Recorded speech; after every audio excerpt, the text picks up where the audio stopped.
What is going on, guys? Before we start a review slash spoiler review of tonight's episode of The Walking Dead, I want to let you guys know I am giving away a Negan and Glenn figurine, black and white. All you have to do is put down hashtag RIP Glenn or hashtag Abraham and subscribe to the channel, and you have a chance to win this figurine at the end of season 7, where I will announce the winner. So thank you guys and enjoy the review.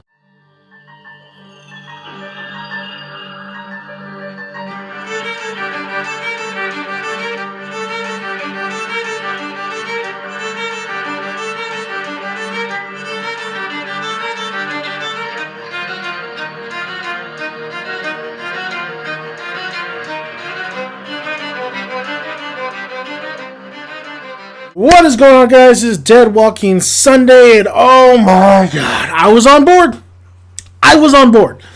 Until maybe the final, towards the end, I was not on board of this episode. So all we're going to do is basically I'm going to do a review, and then I'm going to get into spoiler territory, but right now we're going to do a non-spoiler review of The Walking Dead New Best Friends. This episode, what I really liked about it was I really liked a lot of just Taboo. I just said recently, I like some of the interactions. I like the new characters that was pretty much involved in here, even though I was kind of questioning, it had definitely a Mad Max flavor. Meet who Gabriel is with. All right, we meet with those people in this episode.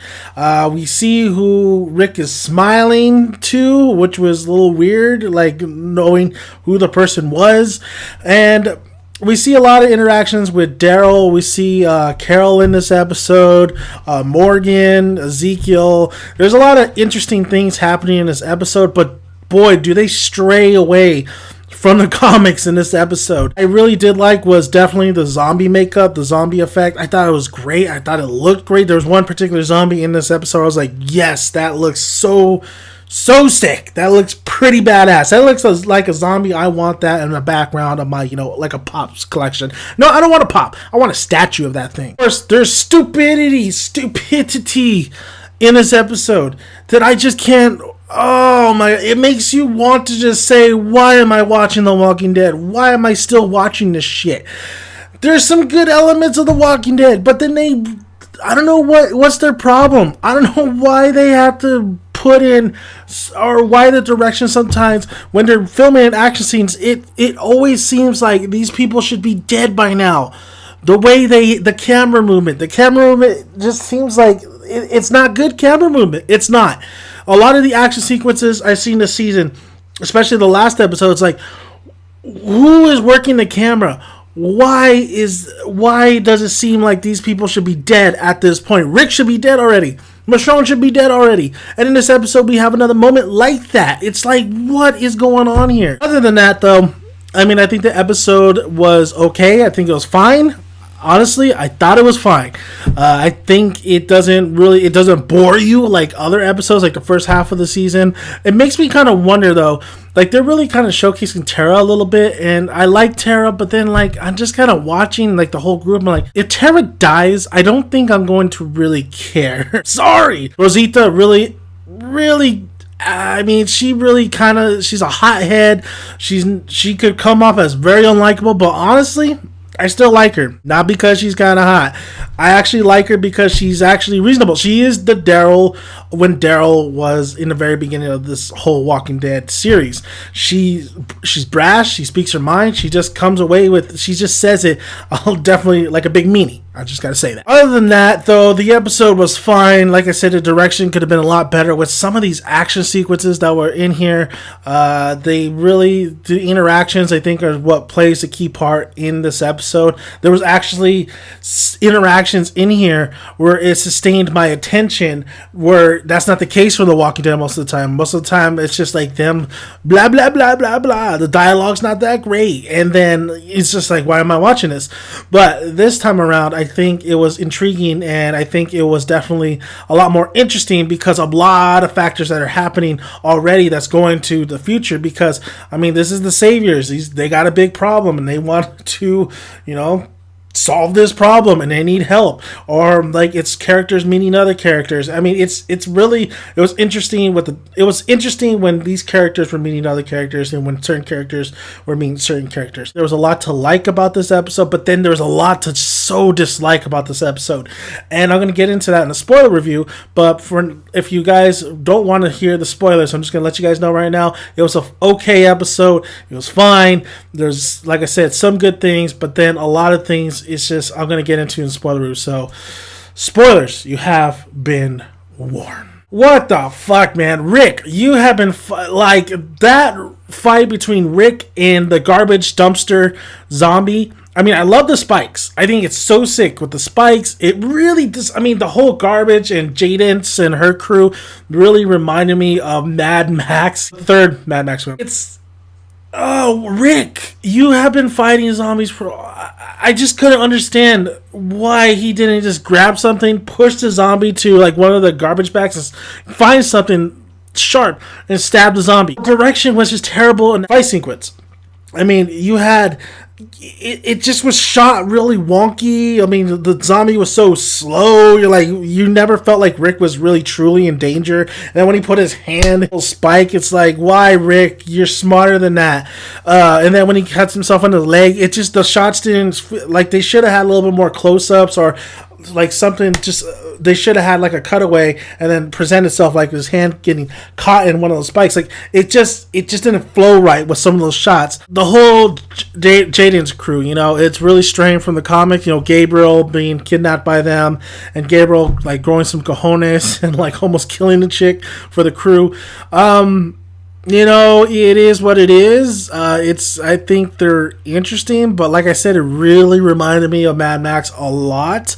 But honestly, they do come off as interesting, especially the leader, Jaden's, the way their mannerisms are, the way their philosophy is.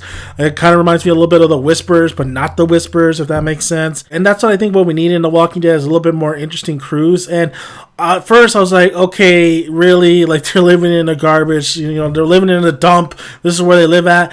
But you know what? People have their own communities, man, and they try to survive as much as they can.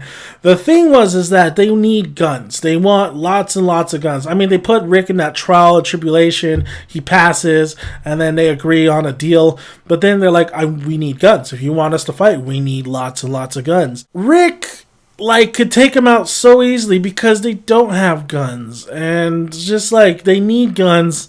And she's acting like a Negan, honestly. And Rick's like, you don't have any fucking guns either. Like, they have pitchforks and shit. Like, you're the same as us, but I think we could take all you guys.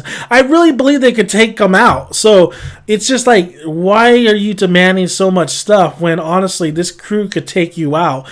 I believe they could take them out, but whatever. We have other characters. I mean, what I said in my non-spoiler review is I like the interaction between Morgan and Daryl. I really like that interaction because these two characters don't interact too much. So when they do, and these are the two, well, one of them is a fan favorite, and Morgan used to be a fan favorite, but his philosophy and just how they made his character in the last couple seasons have been just dreadful. So I like how Daryl, especially when they have that first conversation to that second conversation, how he's kind of trying to break that from Morgan. He's trying to say, like, whatever you're holding, it's gone. Like, wake up, move forward. And I think that's us as an audience telling Morgan, wake your ass up. Your stick got taken away from you. So grab a gun and get going and convince the kingdom to help Rick. However, Daryl is not.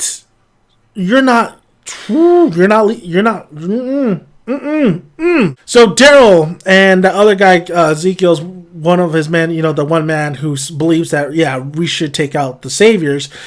He wants to he wants to make it seem like, okay, the saviors killed Carol or something like that, where the kingdom has no choice but to fight, because if they go, because Carol's a dead woman anyway, because she's passed, all that shit. All right, that was fine, was whatever. I didn't think necessarily they needed that. I feel like this matter could be resolved so quickly. It can be resolved so quickly. Actually, it can be resolved really quickly if Morgan just talks to Ezekiel, but he still does not do that, even after the exchange with the savior, Negan's men. Even after exchanging, after all that shit went down, he still doesn't. Like, it's stupidity at its finest. Daryl.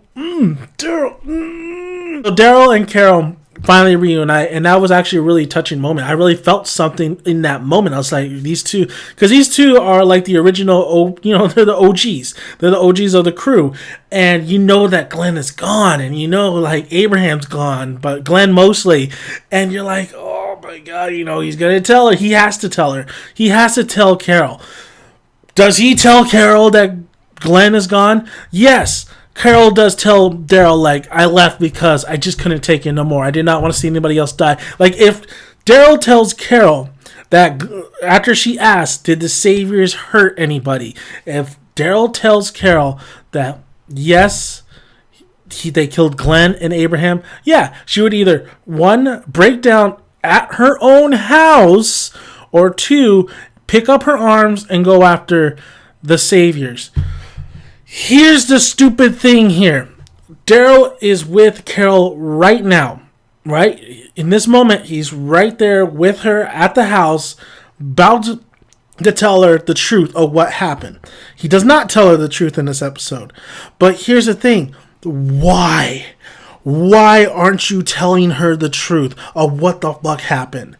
I get it. I get the breakdown. I get her pretty much sacrificing her own damn self just to take out Negan. I get that. I get that. She'd be saying it was all my fault. I get that. But here's the thing. It's going to happen.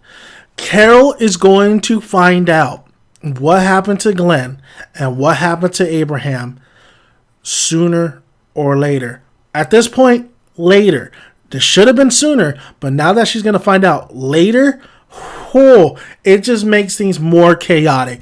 You don't know where Carol's going to be when she hears this news. She could be with Rick and crew. She could be at the Kingdom. She could be at the Kingdom where Negan like, she could run into the Saviors. Like, or she needs this knowledge to know about the Saviors. Like, honestly, later on, when she finds out, it's just going to be a disaster. But other than that, Daryl and Carol's interaction was actually really nice and sweet, and it was comforting, and it was, it was something that we wanted. We love Daryl and we love Carol, and we love to see those two together. We love Daryl and petting a tiger. That was pretty cool. Rosita really, giving it to Tara, telling her to grow up. Listen, Rosita, she comes off as a bitch, but honestly, I really like her attitude. Like I said, this is a Daryl from season 1, from when all this started. It's just like she's really telling it like it is, and I really think Rosita is the smart one so far out of the group. Where a lot of the group, like Rick, seems to be captured a lot, right? Rick seems to be surprised a lot. One of these days, you're gonna lead your crew to death because you seem to be you always are in a trap. You're always in a freaking trap, man. All right. Other than that, I mean, the episode was fine. I really felt like the episode moved. The pacing was pretty well done. I did not feel bored whatsoever. I thought the dialogue was okay. I thought the interaction were better. I thought there was a lot more things going on in this episode, and I thought them transitioning to the different people that were out throughout this episode, I thought that was well done. I thought Jaden's was an interesting character, and I thought there was an interesting group, but really Mad Maxy. Really Mad Maxy. I thought the Walker was kick-ass, the look of it, everything like that, but I thought when Rick handled the Walker, it could have been cleaner, could have been better. Even direction could have been cleaner and better. I mean, you got to think Glenn when he survived. Overall, The Walking Dead was fine tonight. It wasn't glorious. It was fine. It was fine. And Daryl leaving, going to the hilltop is interesting, but bad move. Very bad move. So, thank you guys for listening. I'm Dan Making Dan Sun. You can find more of my videos on YouTube. Subscribe, like the video if you like it. There's another edition of Dead Walking Sunday until we talk more The Walking Dead. I'll see you guys later. Bye, guys.